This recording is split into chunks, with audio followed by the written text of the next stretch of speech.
नाचो मारा देवता भोळो भंडारी, नाचो रे देव नाचो हो। हे गणपति नाचो रंग भरो रे, नाचो रे देव नाचो हो। આજે હું આપને બે ફિલ્મી કિસ્સાઓ વિશે જણાવવાનો છું।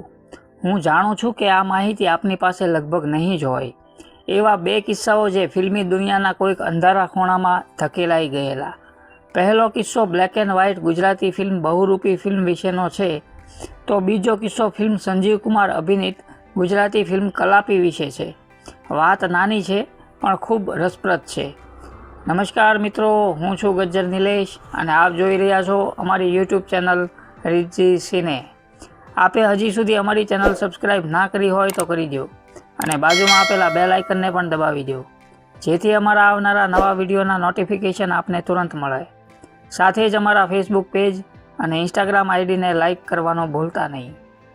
બહુરૂપી ફિલ્મના નિર્માતા શિવલાલ તન્નાએ જેમની સાથે ભાગીદારી કરવાની હતી તે ઉમાકાંત દેસાઈનો પ્રથમ પરિચય એમને બાબુ પરમારે કરાવેલો।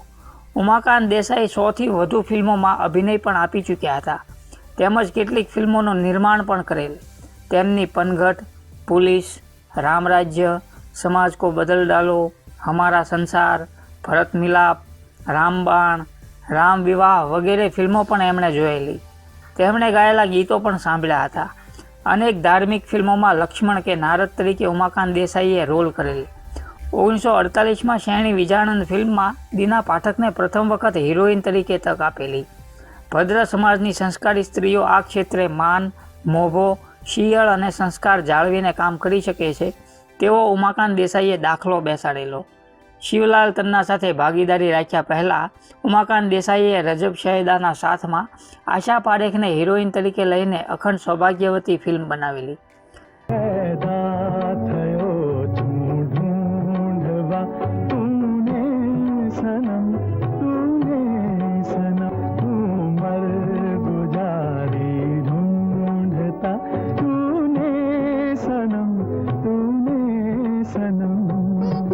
હવે વાત કરીએ બીજા કિસ્સાની, તો એક એવી પણ અફવા તે સમયે હતી કે ગુજરાતી ફિલ્મ કલાપીમાં સંજીવ કુમાર સામે હિરોઈન તરીકે જયશ્રી પરીખની વરણી થતાં એનું સ્વપ્ન સાકાર થયેલું, પરંતુ ગમે તે કારણે થોડા શૂટિંગ પછી જયશ્રી પરીખને બદલે અરુણા ઈરાનીને લેવામાં આવી।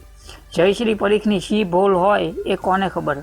જોકે શિવલાલ તન્નાએ ફિલ્મ બહુરૂપીમાં જયશ્રી પરીખને લેવાનું વિચારેલું, પરંતુ કરારમાં અમુક શરતોના કારણે જયશ્રી પરીખની વાત સ્વીકારી શકાય તેમ ન હતી। તો મિત્રો, આ બંને કિસ્સા શિવલાલ તન્નાએ લખેલા પુસ્તક કોના માટે એમાંથી લેવામાં આવેલા છે। તો મિત્રો, આપને અમારો આ એપિસોડ કેવો લાગ્યો તે આપ અમને કોમેન્ટ કરીને જણાવશો। તે સાથે જ જો આપ અમારી ચેનલ પર પહેલીવાર વિડીયો જોઈ રહ્યા હો તો અત્યારે જ અમારી ચેનલને સબસ્ક્રાઈબ કરી દો અને બાજુમાં આપેલા બેલ આઇકનને પણ દબાવી દો, જેથી અમારા આવનારા નવા વિડીયોના નોટિફિકેશન આપને તુરંત મળે। સાથે જ અમારા ફેસબુક પેજ અને ઇન્સ્ટાગ્રામ આઈડીને લાઇક કરવાનું ભૂલતા નહીં। Thank you.